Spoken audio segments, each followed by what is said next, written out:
From the heart of Europe to the world, this is RTI. And before we start the show today, it is the 4th of the month. Therefore, may the 4th be with you.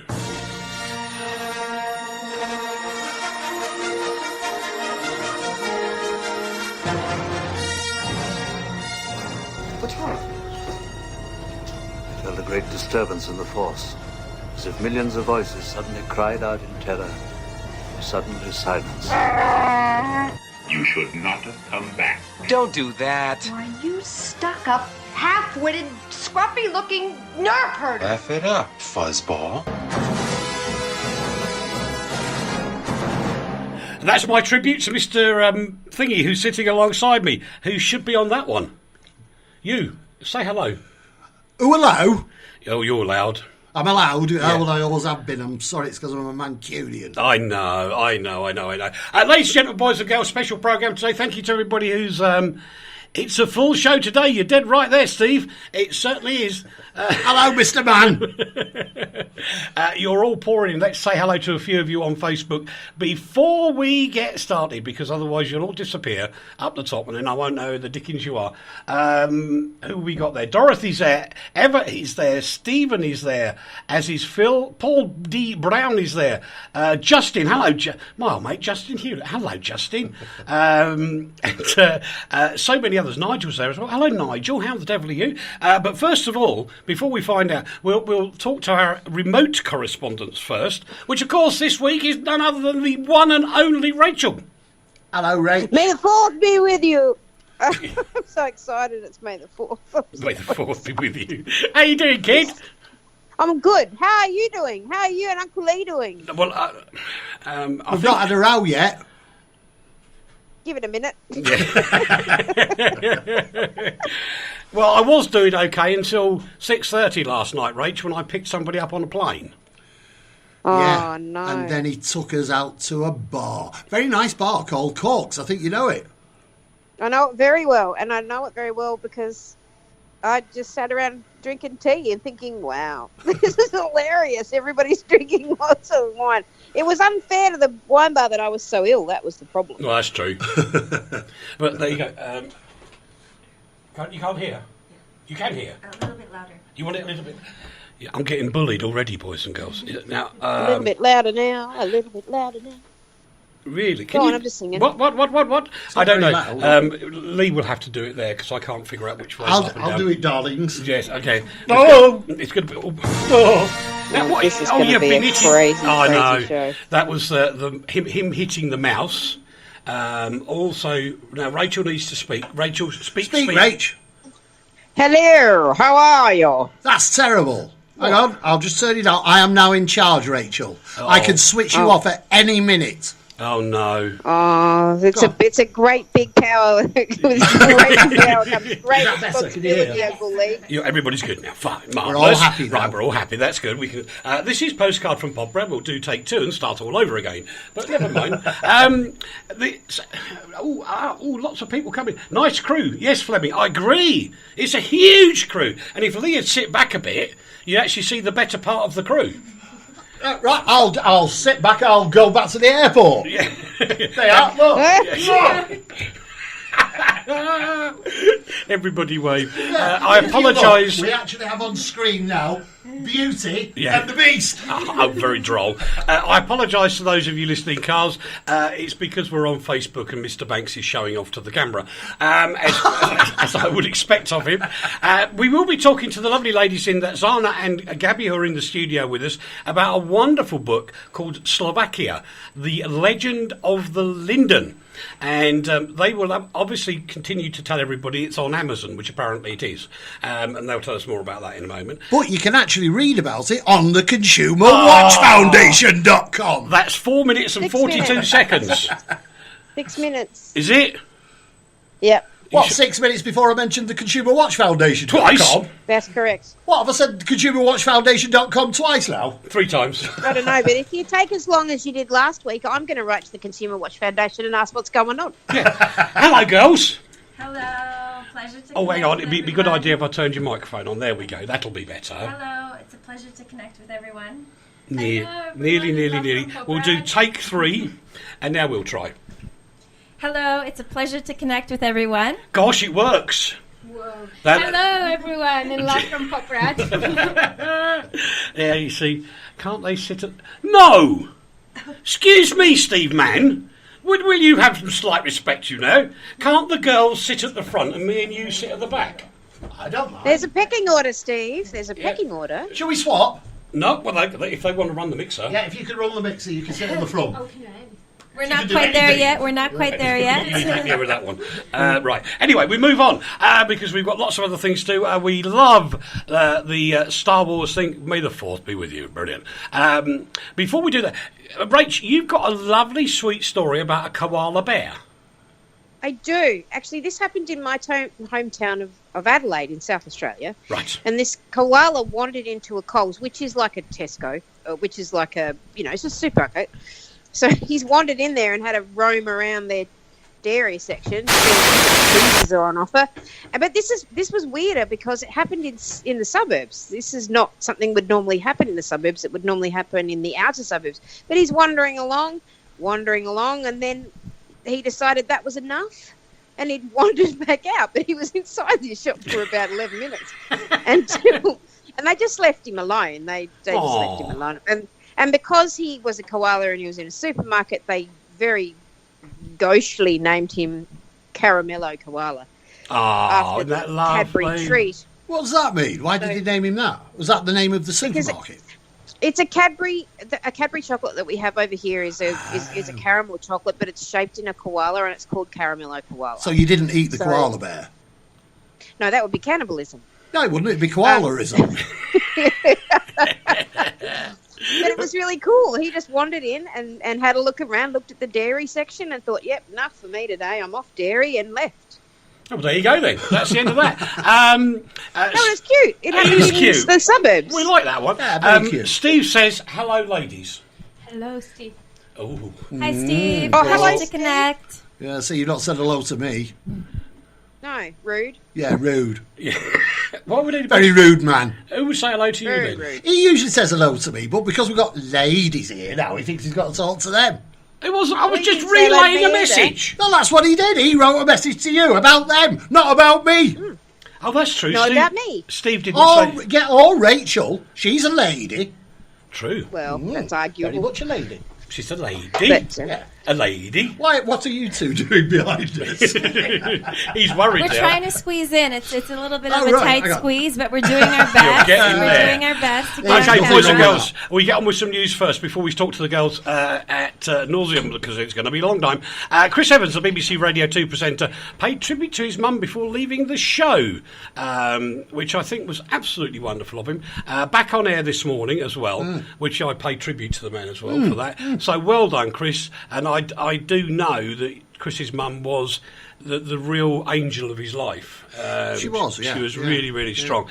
Andrew Borovich, the journalist who chronicled his part in the Warsaw Uprising, has passed on. Do you know about him? Wonderful man. Oh, please tell me more. I want to learn more. We don't know anything either. No, he was the, I suppose, he was one of the prolific journalists at the time because he actually spoke English.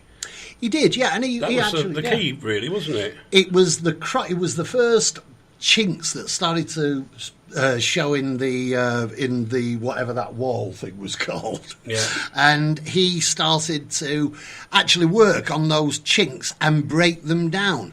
And sadly, he became very well known for it. And I'll do that as well then. Yeah. And he did well. And sadly, he's shuffled off this mortal coil. Indeed so. Don't ignore this one. No, the next one, David Russell, that you've done in Little. What? David Russell. Yeah, but I was going to do some messages first. Don't start just because you're here. Dear, oh dear. Anyway, where was I? Sonia says, hi, Lee and Eric. That's very nice. Thank you, Sonia. But Thank you very much. Yeah, but you missed the girls You out. missed the girl, all the girls out. Adriana's joined us, as has Brian, the Shillington contingent is in. David Russell, expert in woodworking tools. Yeah. I have never come across this guy. David Russell, that's disgusting that you don't know about the most famous man in woodworking tools. He's died. He's 82. Don't be disrespectful. I'm not. Yes, you are. I'm not. And he had the biggest antique collection Do you want a finger fight? If you want a finger fight. Right, that's it then. Right then. Right. Get on with it. I will. And anyway, yeah, he was 82 and he had the world's biggest collection of woodworking tools ever. And now he's shuffled off the mortal coil. But I think he made his own coffin, you know. That's rather clever, isn't it? I don't know if he did. I just made smart. that bit up. It's smart. Hello to Jan. Oh, sorry, pardon. Dobrý den, Jan. Ako so máš? Dobrý den, Jan. Robin Turner's there. We're going to cross down... Robin's there. Yes, Okay. Robin's there as well. He's got a beautiful grandbaby. Has he? Aww. Oh, that's really cool. He's beautiful. Yes, the Australian contingent is doing very well today. They're well represented on the show. Very well done indeed. Rach, we come over to Australia for a very heart-wrenching story. This is a very sad story. This lovely Dr. David Goodall, he's a botanist and an ecologist, and he turned 104 years old and has taken himself to Switzerland to he's seeking voluntary euthanasia on the grounds that his quality of life has deteriorated. He said his biggest regret is that he lived so long, which is just so sad, but the voluntary euthanasia is not legal. Right. Is that why you had to go to Switzerland? Yeah. Yeah, but there's legislation sort of, on the move, but it's going to take a very long time. And clearly, this man was 104 is very good innings. Absolutely. And his life had deteriorated. Why is it sad, Rachel? It's sad because he had to leave his family at the airport and say goodbye that way. to Sorry, them. I understand. Yeah, but he was 104. He'd lived a life within the academic world. He was a professor. He'd done everything, as he says. He'd done everything that he ever wanted to do, and he wanted to choose the age where he would finally shuffle off where the world meant nothing anymore to him. It didn't have the satisfaction. This is such a big issue, isn't it? That people who. Yeah. Okay, we move on. Quick couple of hellos again to Pat McManus, who's joined us. Hello, Pat. I was just about to do that, but he did it first. Well, he just says, hello, you lot, so I think that includes you, Rach. Yeah, everybody. Oh, gee. Well, thank you very much. I really appreciate that. Because he's always been all encompassing. Right.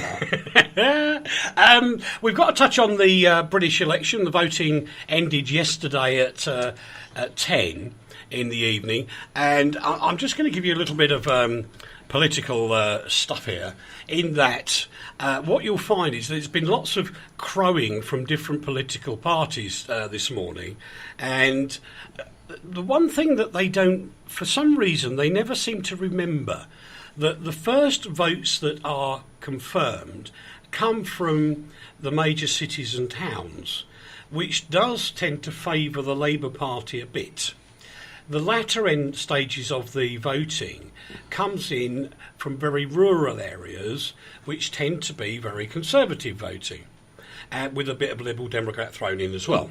So you get this scenario where people are saying, we've done very well in the elections. But it hasn't finished yet. Currently, there are only 106 of 150 council votes in. And what I can tell you, I'll just check the screen right now for you, and I'll give you the update of where we are now. And it's not good for any one particular party. It genuinely isn't. So nobody can claim it's wonderful. And I'll explain why. Midterm elections in the UK do tend to favour the opposition party. Now, at the moment, the Labour Party is actually by far the biggest party in the local elections, and they've got 46 gains. They would need to have a lot more than that to actually become a government in a general election. Now, last night they were all going, oh, look, the Tories don't have any votes. Well, now, with the votes as it is now, the Conservatives are up 6. And that is horrific in a midterm election. You'd expect it to go down. The Liberal Democrats have done really well on 37. The Green Party up 37. The Green Party up 3. But the most astonishing news is that UKIP, the party that wanted to come out of the EU, are down 105 seats. That's amazing, isn't it? That's what you call a collapse. Yeah. What does it mean? Are people doing that as a protest against the leaving of the EU? I think so. Is it because of the endemic vision of that party being racist? I don't know. Whether it is or not. I really don't know. But the bottom line is that they have no real leader to put out to the press. No, that's right, yeah. Therefore, everything goes a bit weird. But currently, there is no winner and no loser. And the fact, if anybody who claims, oh, we've done really well, you haven't. If the other lot claims, I've done really well, you haven't. But in the midterm elections, I can see that the Conservatives have done OK. Labour have done OK. Neither of which can go, hey, we're the victors here. Because there really isn't one. Can I just put a plea out? Yes. Dorothy, you are a Corbynista. Why don't you write us 2 sentences and we'll read them out on what you think's going on? OK. Well, Steve reckons that the voting shows that the Tories are not such good people, but unfortunately their count is up 6, Steve, so that doesn't work. It doesn't, Steve, not now. It did before that. It did before, but it doesn't now. And what it shows is that UKIP are the bad eggs, but the Liberal Democrats have come from nowhere up 37, which is quite fun. In fact, they're close to being as good as the Labour Party in growth.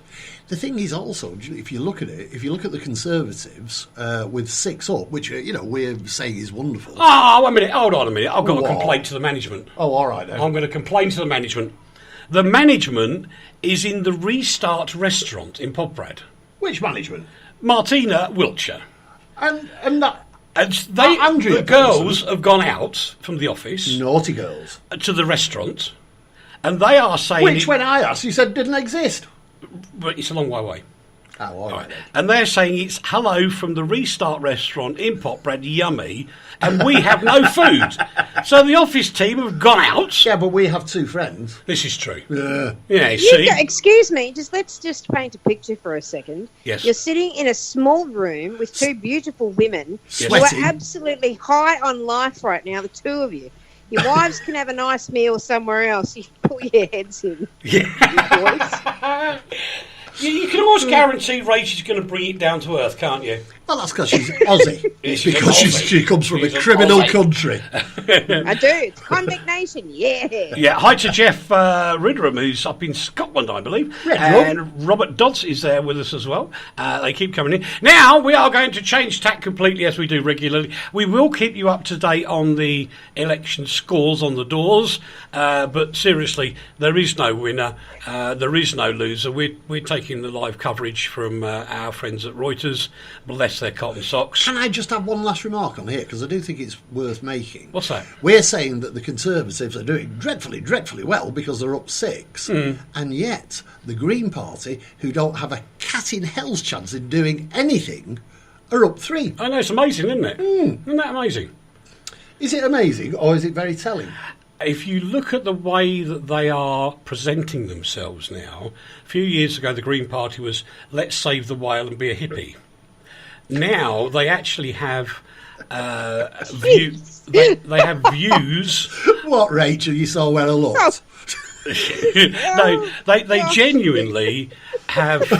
They have party political speakers on education, on finance, and they are trying to turn themselves into a real political party with a green essence in there.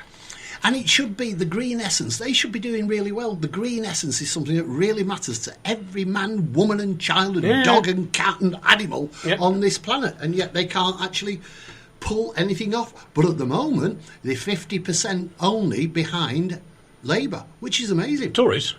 Sorry, Tories. Oh, no, and look, they've just the Green Party have just won another seat, as has the Conservative Party. Blimey. Think that's somebody voting twice? Could be. No, they're all against that. Hi to Joel, to Hanka. Oh, dobrý den, Hanka. Ako sa máte? Dobrý? Hang on, that's that Hanka. Oh, Velký Slavkov, no. Cliff and John. And now... Cliff? Cliff. Is that our Cliff? Yeah. Cliff Richard? No. Stupido. I'm so sorry. Stupido. No, he's off writing letters to I've the actually BBC. seen him in his, yes, stupidos. Yeah. Oh, my word. And she's got no pants on now. I've just looked under the desk. He's frightening. Ladies, look away. Excuse me, am I covered up properly? Am I covered up properly? No, because you got no pants We're wearing on. just enough. I'm wearing just enough. You're very quiet. Oh, this is so wrong when you can only hear it. Yeah, right. Okay. So, Rach, I think you should take over now because Yeah. it's going to be girly time. Yay. Because I want to introduce... Gender balance. Yeah, you might have Gender to balance. just leave that... Leave Right, that back have I got up to a go away now? I'm bit. being pushed away again. No, you're fine. You're very fine. What I think we should do is let Rachel talk to the girls. We have Zana and Gabby in the studio as well. Rach? Yes. Hello. Hello, nice to meet you. And they've written this book called Slovakia, The Legend of the Linden. Now, without being disrespectful to you guys, first of all, most of the audience listening to the programme have no idea what linden is. All right, so let me take over. Yes. Taking over. The linden tree is a very, very special tree to the Slovaks and to the Slavs, and the reason being is that the linden tree is actually the national tree of Slovakia and the sacred tree of the Slavic people. Now, the Slavic people are actually the largest ethnic group by landmass in Europe, and we consist of a population of 300 million people. What? Which makes the linden tree a very, very, very important plant. 300,000? 300 million? Yes. Million? Yes. Million? Which is more than you put the Brits and the Germans and the French together. Gosh. We did that in stereo, you know. did, yeah. I wonder if it came out in stereo. Hey? So watch out, people. And one of the things about the linden tree is that it actually has heart-shaped leaves, doesn't it? It does have beautiful, gentle, heart-shaped leaves, which is very symbolic for Slovakia, as we are placed in the very heart of Europe. That's right. Do you know, this is turning into an educational programme. I know, shall we ruin it again? It can't be normal. So, why did you guys write this book? Basically, we wrote this book because we were inspired to bring Slovakia into visibility. We're a country that is only 25 years old. Actually, 2018 marks our 25th birthday. Before that, we didn't exist on the map of Europe. So we were essentially non-existent. But you were close in 1918. In 1918, now this is the interesting thing. This year is very, very significant for us because not only do we celebrate the 25th anniversary of Slovak independence, but we also celebrate the 100th anniversary of Czechoslovak independence. So what happened is people may not know us because we were in a country on the map of Europe until 1993, but we're actually the descendants of a very ancient nation, of a very ancient culture, which experienced one form of liberalization in 1918 when the Austro-Hungarian Empire collapsed. Now, the Austro-Hungarian Empire is the longest-standing empire in Europe. It was 1,000 years long. Or, Gabriella, correct me here. Correct me here. It was one of the largest and longest-standing empires in Europe. The Austro-Hungarian was, It was originally two empires, but they decided to try to do it together. And they pull it together. It didn't last very long. It was not a very happy marriage. But we made up a significant proportion of Europe together, so the state mattered. And Gabriella, how many different ethnic groups were part of at least the Kingdom of Hungary, which we were, Slovakia formed the northern frontier of, no? Yes, we did. It's something that most people can't even imagine, that single state was made up of at least 15 different ethnic groups. It spoke 13 languages, so it was enormous diversity. It was a conglomerate. Rach, just out of interest, because I know there's a fairly good Slovak community in Australia. Did you know anything about the history of Slovakia at all? I knew nothing about Slovakia at all. I'd heard of Slovakia, but I knew nothing of it until I started doing this show with you 6 years ago. Blimey. 6 years? Have you doing it 6 years? I know, it feels Gosh. No, it just feels like yesterday when you started. My point there is, I picked up on something you were saying. Sure. Because you said you wanted to get the name of Slovakia out there. Yes. And I applaud you for that. And that's the one thing that's the first thing that counts in my book, because people don't understand the history, the fact that Slovakia was told no for over 1,000 years, because the bottom line is, for over 1,000 years, the Slovaks were under the control of another organisation or group or body, and so you were always pushed down. Yeah, that's right. So for 1,000 years, we were part of a larger entity. Now, this entity was the Kingdom of Hungary, and later it became the Empire, the Austro-Hungarian Empire, which we said was one of the longest standing in Europe. And it was one of the 4 empires that collapsed in Europe after the end of World War I. Yeah. So these empires are actually quite recent in terms of their historical imprint. What was your question again? It's basically, I suppose what I'm saying is, how do Slovaks, other than yourself, actually sell Slovakia to the world? Because I'm going to get shouted at in a minute.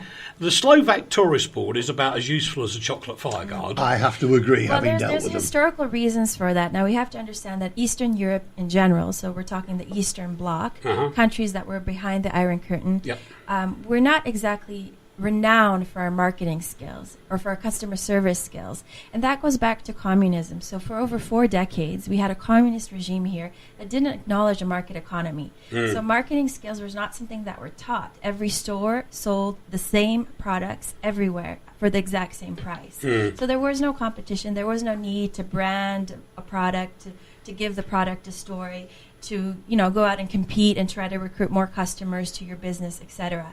So now that we're part of the free market, we're part of Europe, we're part of the world, we're still kind of catching up to the West. Gabriela, would you like to say something? Yes, I would like to jump in with the fact that we didn't have to promote anything or anyone. Obviously, we didn't have to promote our country because it was enough that we were friends of the Soviet Union and we had the right government. So there was no need to put people in because our people couldn't leave Czechoslovakia, so they all holidayed in here. Stayed in here. I mean, what people don't realise is that to the east of Slovakia, right out to the east, there's actually a pretend beach.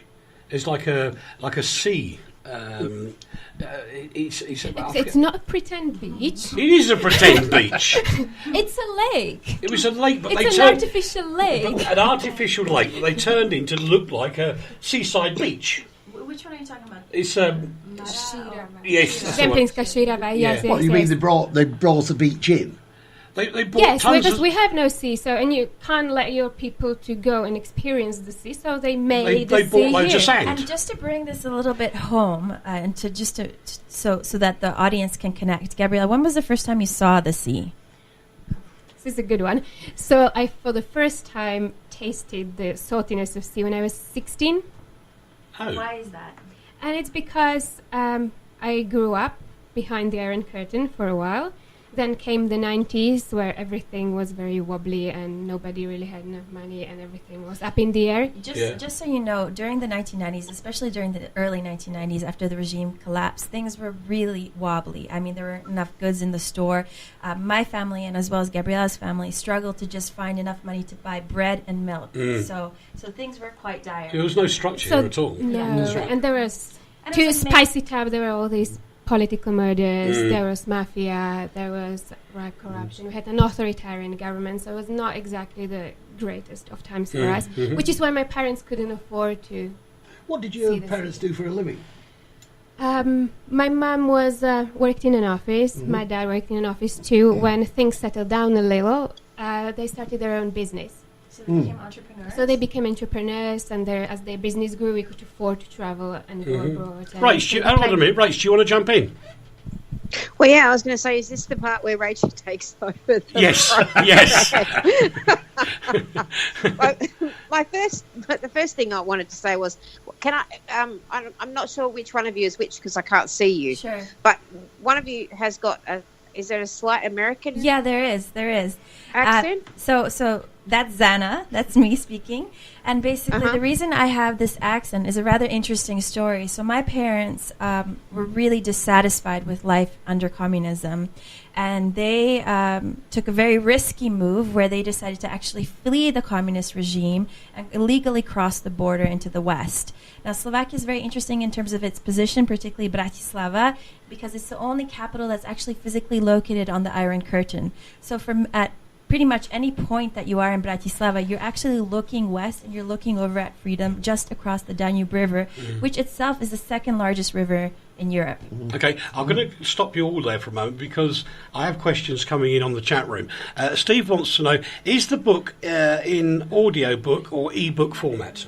It is actually, we're in the process of recording an audiobook as well as uploading an ebook format up on Amazon. But the book itself is beautiful just in material form. We really recommend it. It's, first of all, a stunning gift. It's a stunning memorabilia of Slovak legacy. She's doing good, isn't she? Good advert. And you can buy this on Amazon.co.uk as well as Amazon.com in the States. And we're very blessed because Gabrielle and I yesterday went to the post office to send off our first batch of books that were ordered from Amazon. To the West. To the West, a big Christian. And he also wants to know, can the girls have their own show on RTI in the future? Oh, please. Right.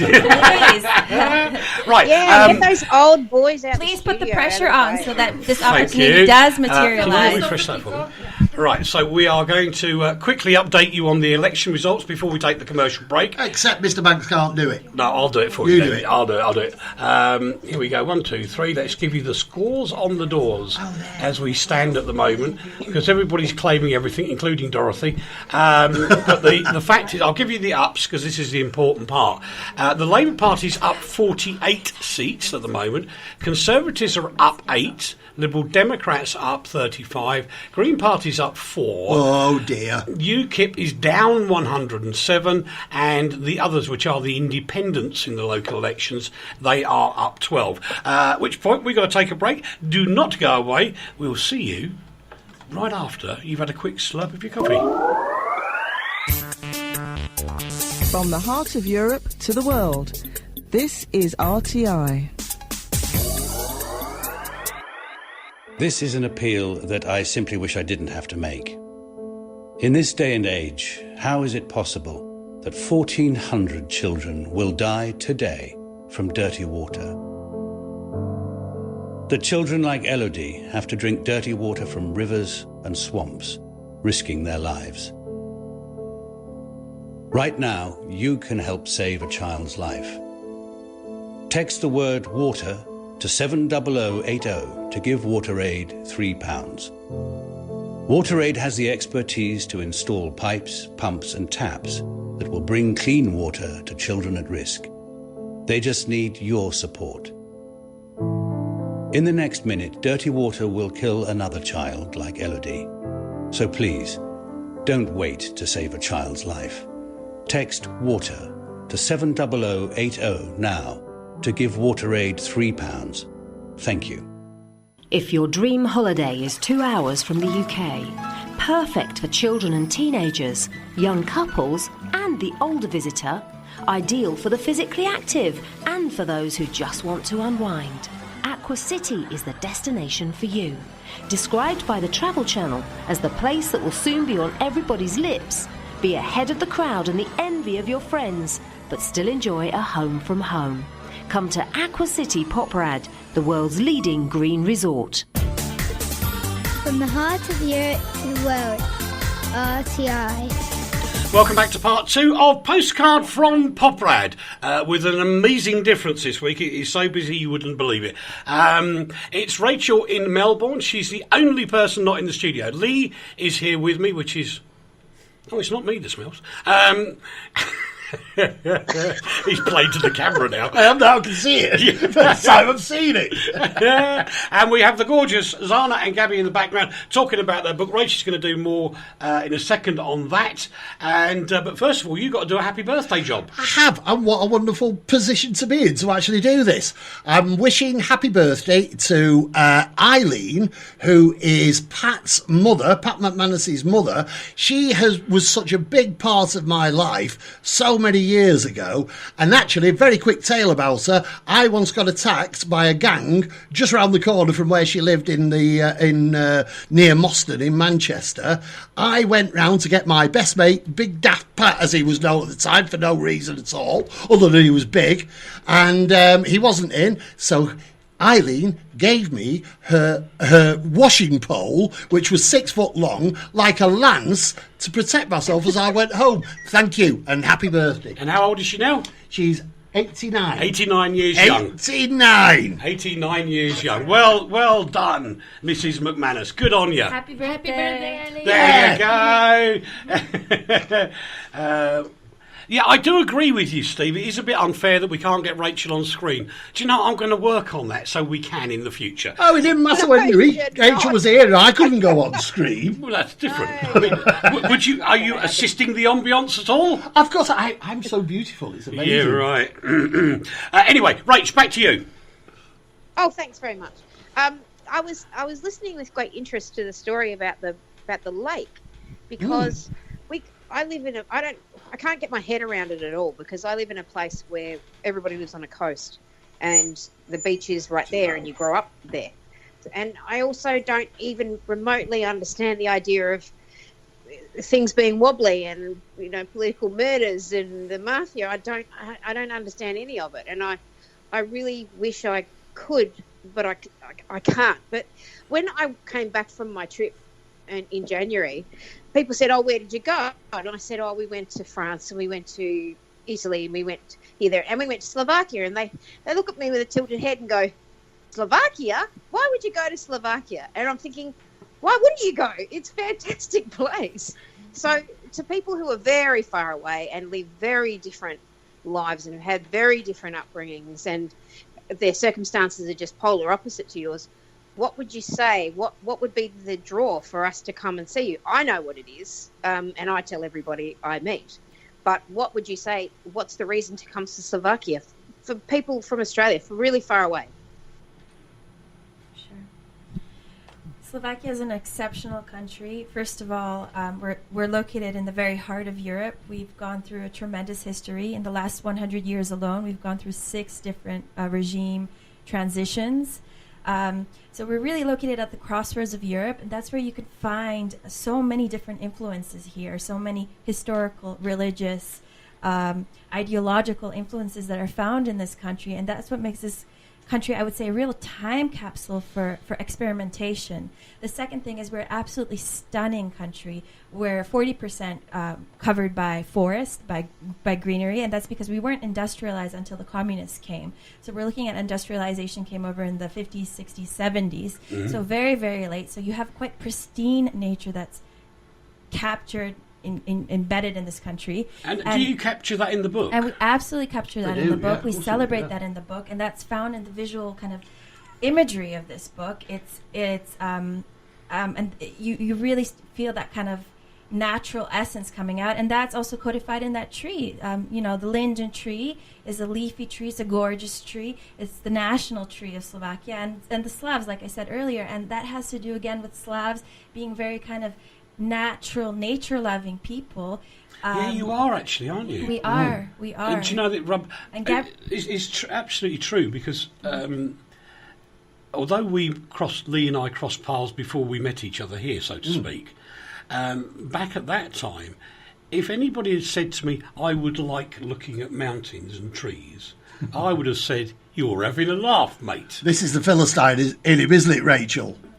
And that's where you see that difference in civilization. So the West, I mean, with particularly England kicking off the Industrial Revolution, you guys experienced a detachment from nature because you went into a different direction in societal development. And Slovakia has maintained very close ties to nature, and that's reflected also in this kind of traditional... What I'm saying is it rubs off on you. Absolutely. Because when you live here. Yeah. Because you're in the consciousness of this nation, of this culture. Yes, absolutely. And it does rub off on you. And you're surrounded by it, so you see the beauty. You see the trees. But the interesting thing is you see also people trying to either maintain or improve the local area Whereas if you go into London, even though there's big fines, people still throw rubbish out of the car. And here, you would take your rubbish cup or straw, hold it till you got to a proper disposal bin, and then throw it away. You wouldn't chuck it out of the car. Although I get into trouble for that. Really. Because I put any bit of rubbish behind the driver's seat until it gets so bad I have to put it in a plastic bag and then take it to the bin. But I don't throw it out to the world. Well, you're quite right. You shouldn't throw it out, should you? No. Also, as Susanna was very beautifully described it and summed it up, this is the country where you can experience history still alive. This is something that the Western countries have long forgotten. So Slovakia is essentially, it's like a living museum. You can still, to read about it in a book or to see it in a film, it's all good and all important, but here you can actually live it. And we're living kind of monuments of history. I mean, just in the case of Gabriela and I mean, we were born in communist Czechoslovakia. We were born in a country that no longer exists.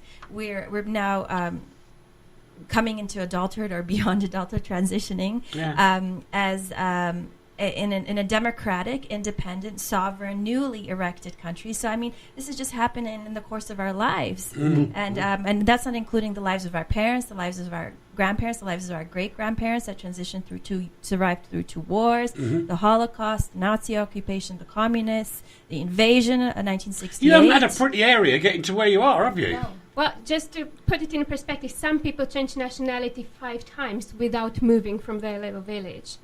Good God. That's terrible. Can you explain that to us? Like, what do you mean? So there were... Thank you.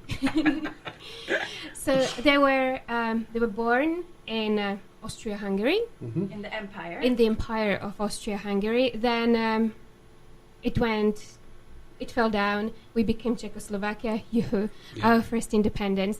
Then the unfortunate occupation men came, called Hitler. So Slovakia became an independent state, but it was a satellite state of Nazi Germany. So now they were members of the newly formed Slovak state. Then, thank God, the Second World War ended, and they became Czechoslovaks again, but now it was the Socialist Republic of Czechoslovakia. Because it was the Red Army that liberated Slovakia from the Nazis. Yeah. So then we fell under the Soviet sphere of influence, which is why we became a socialist republic, like much of Eastern Europe. Yeah. And then what happened, Gabby? And then we were with them for 4 decades, and then it all came crumbling down. In 89. In 1989 with the Velvet Revolution. And lots of changes has been happening, and along with that, Czechoslovaks decided to part ways. Which was 92. Which was officially it happened in 1993, but there was relation to it. Yeah. So that's when we divorced from the Czechs. It was actually the 1st of January, wasn't it? Yeah. It was on the 1st of January 1993 that we became independent nation. And a lot of these changes happened without the consent of the Slovaks. Now, what Gabriela was talking about, the Velvet Revolution, that was fantastic, but that was followed quickly by the Velvet Divorce just several years later. And this decision to split Czechoslovakia into 2 different independent countries, the Czech Republic and Slovakia, happened without a referendum. So there was actually no democratic vote by the people. It was a decision done by the elites, by the politicians at the time, and that's how Slovakia emerged. Now, that bears a little bit of a painful scar, but thanks to all that suffering, we do now have our own country.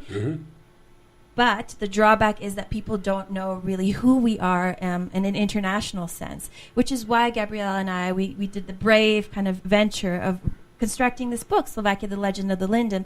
The point of this book is to communicate Slovakia's story to the world, and to do this in a very accessible manner, in a friendly manner, in a beautiful manner. And a slightly higher level than my version. And we believe, and not just us as authors, we believe it is a very important story to tell now that we're experiencing new divides and new disagreements, international disagreements between countries. The UK wants to leave the EU.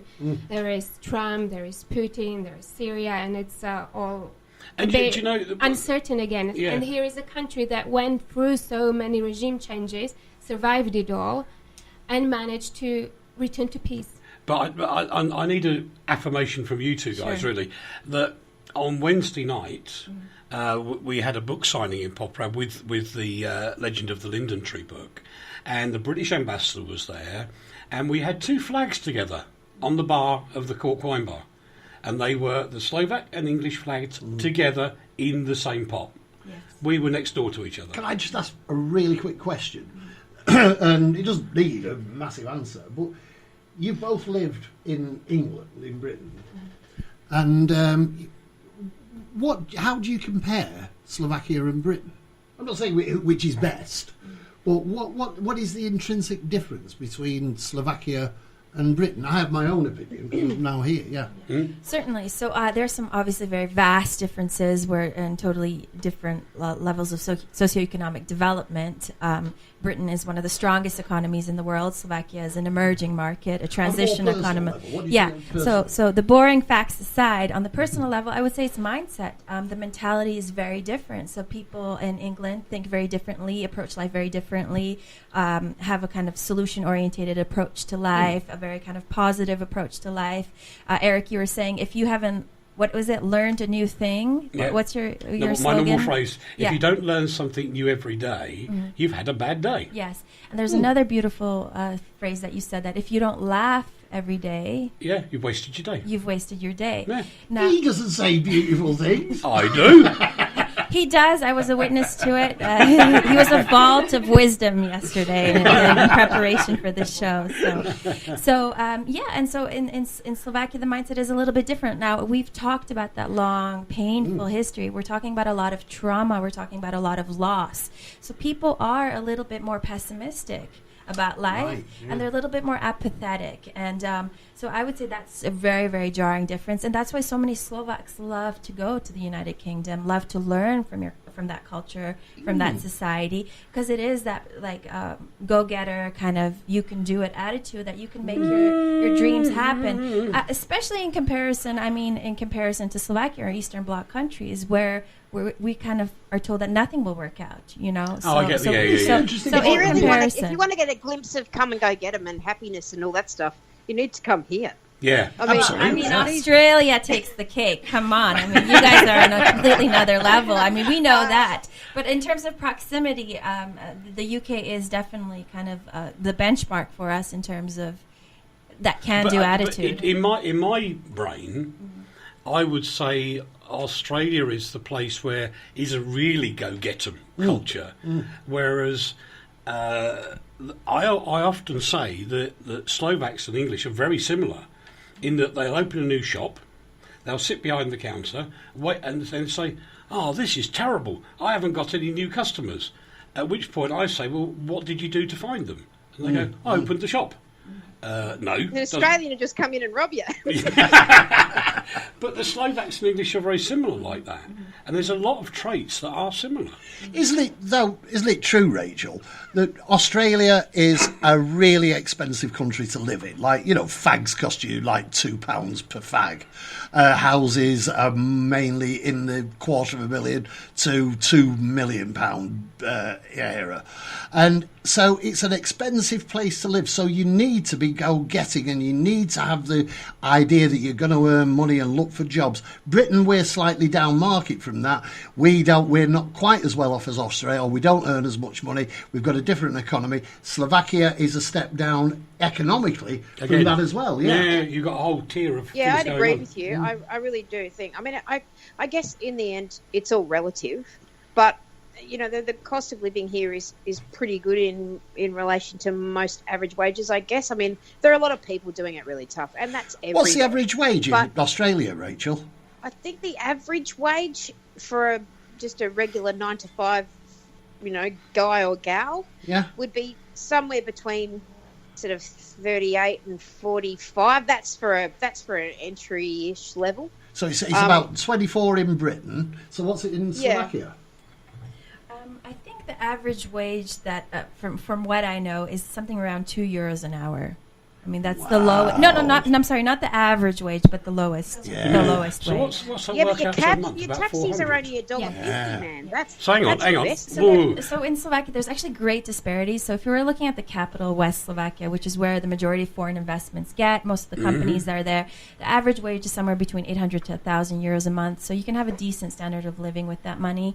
But in the north, the east, 800 to 1,000 a month. yeah, I would say about 800 to 1,000. yeah. Which is 12 grand a year, isn't Yeah, it? roughly. So, Yeah. that's a big disparity. Yeah, isn't it? but now if we look at actually eastern Slovakia or northern Slovakia, where there's actually high unemployment rate, we're looking around something like 400 euros a month for a professional job. We're talking Amazing. a school teacher. Really? Is he really? Yeah, that's right.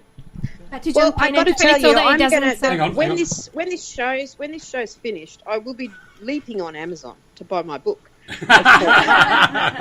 Thank you for supporting the Slovak economy. Thank But you. I And also, have to, I don't- it was great. But what I am interested is after I do buy this book and read it and devour it as I will, I'm really interested to read your book.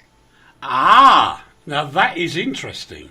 Because that's exactly what we were talking about before the show. Can we make an There you announcement go. on the show? Why not? Right, ladies and gentlemen, boys and girls, and everybody else who's listening, guess what's going to happen very soon? On. Excuse me, I'm doing this announcement. Wait a minute. On.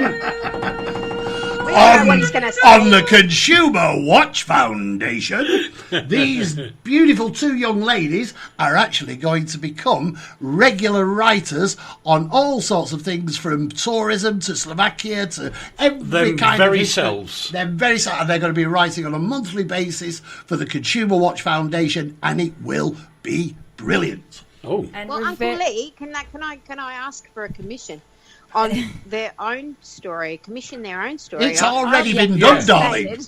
yeah, go on. Can I'm I actually just fascinated. I look forward to that Yeah. very much. Yes. Yeah. So Gabriella and I, first are all thrilled to be joining the Consumer Watch Foundation. We're thrilled to be, contributing to it and to sharing Slovakia stories further, and as well as our own stories.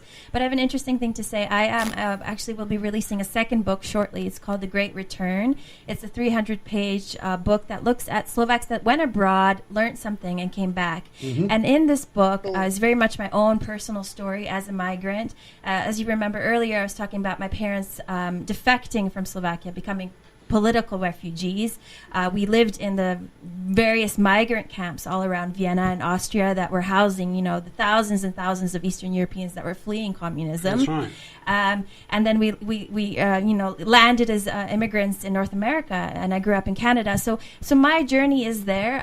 So that's where the audience, I guess, can come more in touch with my personal journey as a migrant, as an Absolutely. international Slovak.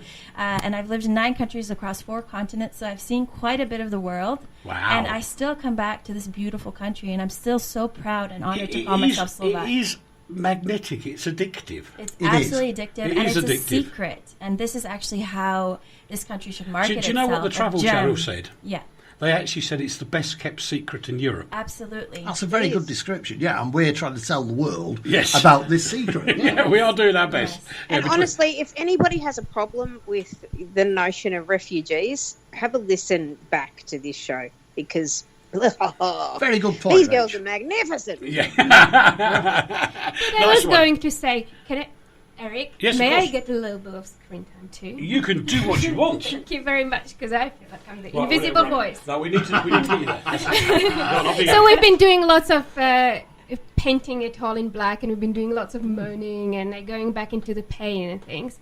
But it's the beauty of projects like this radio session, the book. The point is to share our stories. Yeah, We can learn absolutely, from yeah. one another. We can advance each other so much faster. And this is what we want to do for Slovakia, because Slovakia doesn't realize it's Europe's best kept secret. And do you know the other irony of all this? I mean, Lee and I will joke, because I'm a southerner in the UK, Lee's from Manchester, and there is a joke element about the two regions. And yet we're all sitting here. I don't remember anybody saying, what citizenship are you? What citizenship? We just are what we are. And that's the thing that Slovaks have got to get hold of. Right. You're not Slovak. You're not isolated. No. anymore. No, you're not. The thing is that we were isolated for a very long time, And it's hard. and that mindset has stayed. But there's also a tremendous shift, and that's what I talk about in my second book, The Great Return, which will soon be on Amazon, is the fact that thanks to the European accession, so thanks to Europe and the European enlargement and the inclusion of 100 million new Eastern Europeans into the European structure, we gained the right of freedom of movement. Yes. And this is tremendous. I mean, people roll their eyes at the bureaucracy of Brussels and all that, but this is a radical me too. shift in Earth history. And I get and applaud the freedom of movement. Yeah. I get and applaud the free movement of goods. Yeah. The rest of it, not interested. So, but in the case of the freedom of movement of human beings, Yes. this is literally the unshackling of our feet and the opportunity for Slovaks like Gabby and I to be able to go abroad, to work in labor markets like England, like France, like Germany, to study in them, to fall in love with them, to create hybrid families, cross-cultural families. Great. And this is how Europe gets to know like one another, how Europeans come into close contact, and how new opportunities emerge, like this one right here. Yeah, absolutely. There was a great song, I don't know if, and I can't remember it. It's in the 1970s, it's talking about a melting pot. Oh, that was a great big melting pot. Yeah, I knew you were going to say that. Oh my God, it ran through my Is that head. the Onion song? Yes. Yeah. It is the Onion song, What isn't we it? need is a great big melting pot. Yeah. It was the best song ever. And it great. talked about exactly that in the 1970s, with different cultures, different colours, different creeds, all getting into one big melting pot and not arguing anymore. That was the whole point. Yes, this is the beauty of the EU and all this travel, because we had lots of stereotypes from the previous era, Cold War. We about the Westerners about us. This has offered us both sides an opportunity to get to know each other for who we actually are, not the ideological selves. Yeah, right, okay. Dissolve some of those stereotypes that are quite painful and restrictive. But they are going to be broken.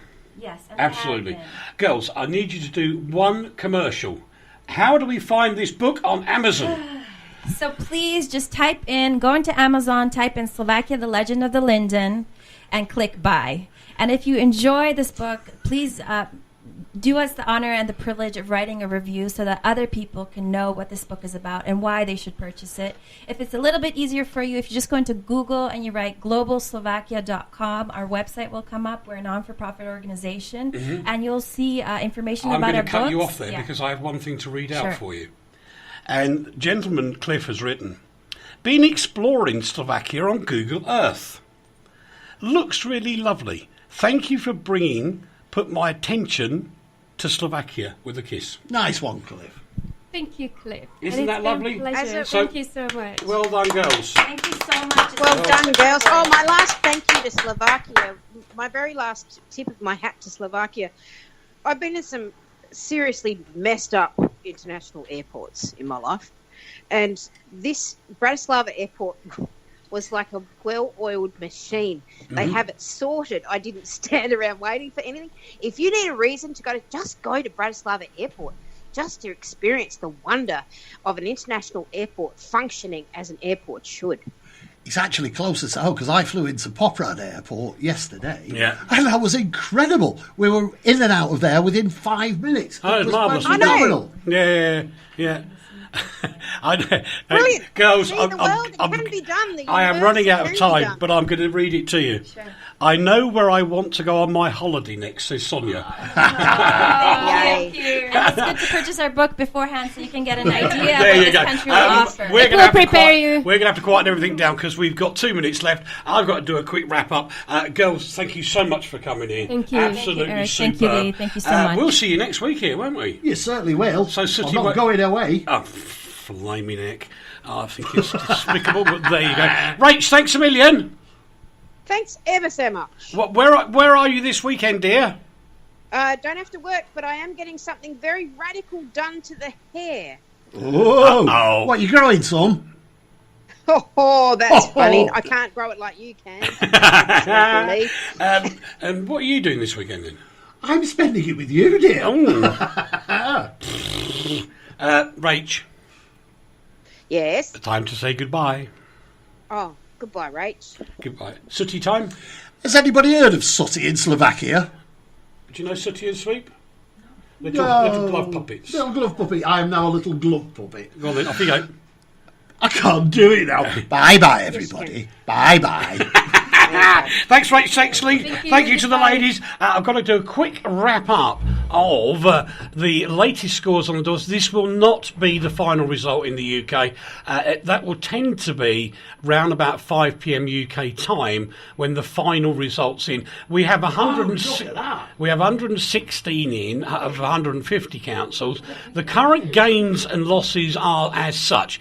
Labour is up 49, Conservative Party is up 14, Liberal Democrats up 33, Greens are up 4, UKIP are down 111, and the others, known as independents, they are up 11 as well. That was Postcard from Poprad, boys and girls. We'll see you next week. Just as soon as I shut up talking, it'll be the wonderful Steve doing his amazing programme here on Radio Tatras International, the station of the stars. See ya. Bye-bye. This is RTI, from the heart of Europe to the world, the station of the stars.